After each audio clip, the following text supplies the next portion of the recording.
Hello दोस्तों, नमस्कार। आज हम लोग पाइथागोरस प्रमेय का विलोम पढ़ेंगे। इससे पहले वाला वीडियो में पाइथागोरस प्रमेय हम लोग पढ़ चुके हैं। अब पाइथागोरस प्रमेय का विलोम पढ़ेंगे और उसको हम लोग प्रूफ करेंगे। तो यहाँ पर हम लिख चुके हैं पाइथागोरस प्रमेय का विलोम। इंग्लिश में लिखा हुआ है इनवर्स ऑफ पाइथागोरस थ्योरम। और पाइथागोरस प्रमेय का जो विलोम है ना, वो पाइथागोरस प्रमेय से संबंधित है। तो आपको सबसे पहले तो आपको पाइथागोरस प्रमेय पता होना चाहिए कि पाइथागोरस प्रमेय किसको बोलते हैं, उसका स्टेटमेंट क्या है, उसका प्रूफ क्या है, ये सारा चीज़ पता होना चाहिए। तो पाइथागोरस प्रमेय का हम वीडियो बना चुके हैं, उसका लिंक हम डिस्क्रिप्शन में दे देंगे। तो आप वहाँ से जा कर के उसका वीडियो है जो देख सकते हैं। उसके बाद इसको देख लीजिएगा और जब पाइथागोरस प्रमेय का वीडियो देख लीजिएगा और इसको फिर देख करके आप सॉल्व कीजिएगा, बनाइएगा, तो आपको चीज़ें हैं जो आसान हो जाएगी। तो सबसे पहले आप कोशिश कीजिएगा कि पाइथागोरस प्रमेय का वीडियो है जो देखें, उसके बाद है जो इसको है जो सॉल्व करना शुरू करें।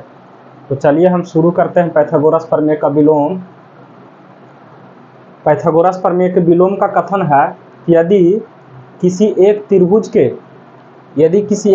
के एक भुजा का वर्ग शेष अन्य दो भुजाओं के वर्गों के योग के बराबर हो तो पहली भुजा के सम्मुख कोण समकोण होता है।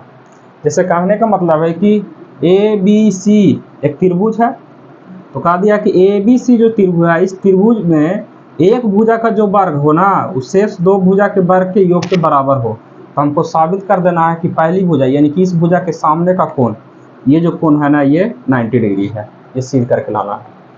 तो सबसे पहले हम लोग जो दिया हुआ है उसको लिखेंगे। देखिएगा सॉल्यूशन में क्या दिया है। दिया गया है क्या दिया है। तो त्रिभुज ए बी सी में, ये त्रिभुज है ए बी सी में। त्रिभुज ए बी सी में बोल दिया है कि ए सी स्क्वायर इक्वल है ए बी स्क्वायर प्लस का बी सी स्क्वायर। ये है त्रिभुज ए बी सी में ए सी स्क्वायर ये इक्वल है ए बी स्क्वायर और बी सी स्क्वायर के योग के। स्टेटमेंट जो आपका है ना, इसी से रिलेटेड स्टेटमेंट है। क्या बोल रहा है कि यदि किसी एक त्रिभुज में एक भुजा का वर्ग, एक भुजा है AC का वर्ग, ये AC का वर्ग, ये दोनों भुजा जो है ना, शेष दो भुजा था, दो भुजा कौन बचेगा, AB और BC, ये दोनों भुजा के वर्ग के योग के बराबर हो तो ये पहली भुजा AC पहली भुजा, इसके सामने वाला कोण है जो 90 डिग्री सिद्ध करके बताना है। तो क्वेश्चन में क्या दिया हुआ कि AC का जो वर्ग है ना, वह AB का वर्ग और BC के वर्ग के योग के बराबर है। उसी बात को हम लिख दिया कि त्रिभुज ABC में AC स्क्वायर इक्वल है AB स्क्वायर प्लस के BC स्क्वायर। हमें सिद्ध क्या करना है, सिद्ध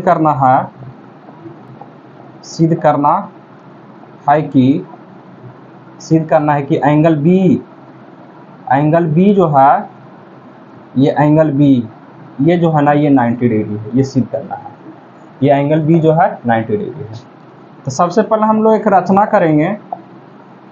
रचना में हम लोग त्रिभुज ABC के जैसा ही एक और त्रिभुज बनाएंगे। इसका डायग्राम हम इधर बना चुके हैं। जो त्रिभुज ABC है ना, इसी के जैसा एक और हम डायग्राम बनाएंगे। तो इसी के जैसे एक डायग्राम बना चुके हैं, ठीक है। और इसका नाम देते हैं DEF, ये नाम दे दिए DEF। तो हम रचना में इस बात को लिखेंगे कि त्रिभुज DEF बनाया जिसमें हम लोग रचना में क्या किए हैं, तो त्रिभुज DEF बनाए जिसमें क्या है, तो जिसमें DE जो है ना, जिसमें DE जो है ये बराबर है AB के। ये वाला भुजा जो है ये बराबर हम मान लिए हैं AB के। फिर ये नीचे वाला EF जो है ये बराबर मान लिए हैं BC के, ठीक है। तथा तथा ये एंगल ई जो है ना इसको बराबर मान लिए हैं, एंगल ई इक्वल टू मान लिए हैं 90 डिग्री, ये ठीक है। चलिए अब देखिएगा परमाण में, परमाण में देखिएगा, परमाण में आ जाइएगा परमाण में। तो देखिएगा परमाण में हम सबसे पहले चलेंगे त्रिभुज DEF में, त्रिभुज DEF में, DEF में ये ट्रायंगल का सिंबल है जी, ट्रायंगल DEF में। क्या है DEF में? तो ये कोण 90 डिग्री ना है, तो 90 डिग्री है तो पाइथागोरस थ्योरम का अप्लाई होगा इस पर। पाइथागोरस थ्योरम क्या बोला था कि यदि किसी त्रिभुज के एक कोण 90 डिग्री हो ना तो सबसे बड़ी भुजा का वर्ग ना शेष दो भुजा के वर्गों के योग के बराबर हो। ठीक, तो ये कोण 90 डिग्री है तो इसका जो वर्ग होगा ना इन दोनों के वर्ग के योग के बराबर होगा। यानी हम बोल सकते हैं कि DF जो होगा, DF स्क्वायर ये बराबर होगा DE स्क्वायर और प्लस के EF स्क्वायर, इसके बराबर होगा। कहाँ से? तो कहेंगे पाइथागोरस, पाइथागोरस प्रमेय से, इस प्रकार से लिखेंगे। ठीक है, अब आगे देखिएगा DF square, DF square D है, देखिए तो D किसके बराबर है? AB के, तो D की जगह पर AB रख दें, AB स्क्वायर प्लस EF है, EF देखिएगा EF किसके बराबर? BC के, ये हो जाएगा BC स्क्वायर। और इसको मान लीजिए समीकरण 1, ठीक है, इसको मान लीजिए समीकरण 1। और क्वेश्चन में एक वैल्यू दिया है, ये देखिएगा AC स्क्वायर, तथा करके इसको लिखते हैं, तथा AC square equal to AB square plus में BC स्क्वायर, ये है। और इसको मान लेते हैं समीकरण 2, ठीक है। अब आप देखिएगा कि ये समीकरण 1 में और समीकरण 2 में ये जो RHS दोनों का है ना, देखिएगा AB square plus BC square, इसका भी AB square plus BC square, ये दोनों का जो RHS है वह समान है। तो जब RHS समान है तो LHS भी क्या होगा? समान हो जाएगा। तो आप चलेंगे समीकरण 1 तथा 2 से। आज ये समीकरण 1 से और समीकरण 2 से, समीकरण 1 2 से, तो वहाँ पर हम लिखते हैं, यहाँ लिख रहे हैं समीकरण 1 तथा समीकरण 2 से, समीकरण 1 तथा समीकरण 2 से ये दोनों का RHS RHS ये दोनों का बराबर है, देखिएगा तो LHS भी क्या होगा? बराबर होगा। यानी DF स्क्वायर इक्वल होगा AC स्क्वायर के, होगा जी, DF स्क्वायर इक्वल होगा AC स्क्वायर। अब ये दोनों स्क्वायर है, तो जब दोनों का स्क्वायर बराबर है तो या तो स्क्वायर से स्क्वायर खत्म कर सकते हैं, ये स्क्वायर है उधर जाएगा तो रूट होगा, यह स्क्वायर है तो इधर भेजेंगे तो रूट होगा, रूट जो होगा वो स्क्वायर से खत्म हो जाएगा। यानी कि DF बराबर होगा किसके? AC के। यहाँ से हम ये कह सकते हैं कि रचना के अनुसार तो ये वाला भुजा इसके बराबर था, ठीक ना, और ये वाला भुजा जो था इसके बराबर था। रचना में माने थे ना जी कि ये वाला जो है इसके बराबर है और ये वाला है जो इसके बराबर है। और यहाँ से हम ये भी ला चुके हैं कि DF है जो AC के बराबर है, यानी कि ये कहाँ गया? DF है जो AC के बराबर, ये दोनों भुजा भी बराबर है। तब आ जाइएगा ट्रायंगल ABC तथा ट्रायंगल DEF में, DEF में क्या था जी? तो AB बराबर है किसके? DE के। कहाँ से? रचना से, माने थे ना। फिर BC बराबर है किसके? EF के। ये भी कहाँ से? रचना से, ठीक है। और अभी हम प्रूव किए हैं कि AC बराबर है DF के, AC इक्वल है DF के, है ना अभी।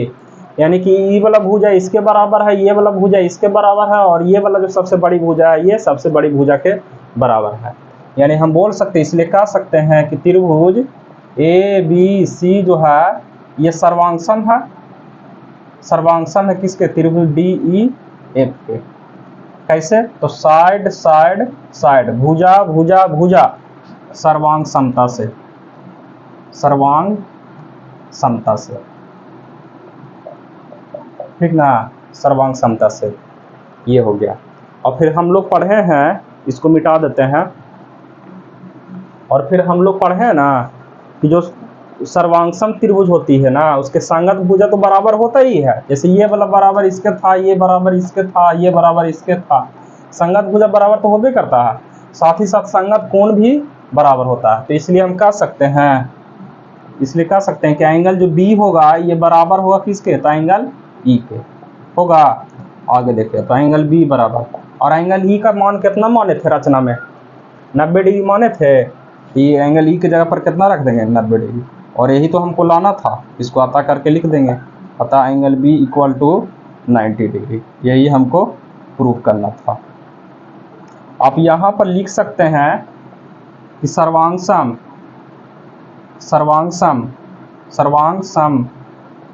त्रिभुजों की संगत कोण समान होता है। सर्वांगसम त्रिभुजों की संगत कोण समान होता है, इस प्रकार से आप लिख सकते हैं। तो चलिए, हो गया प्रूफ। ये एग्जाम में 5 नंबर के क्वेश्चन आता है, इसको अच्छी तरीके से आप लोग कॉपी पर नोट कर लेंगे, ठीक है ना। एग्जाम के लिहाज से बहुत ज़्यादा जरूरी है। और बाकी जो आगे के जो एक्सरसाइज है ना, वहाँ पर भी ये सारे थ्योरम का उपयोग होता है, एप्लीकेशन होता है। तो चलिए ठीक है, वीडियो को यहीं पर समाप्त कर देते हैं। आप मेरे चैनल को सब्सक्राइब कीजिएगा, वीडियो को लाइक और शेयर कीजिएगा। धन्यवाद।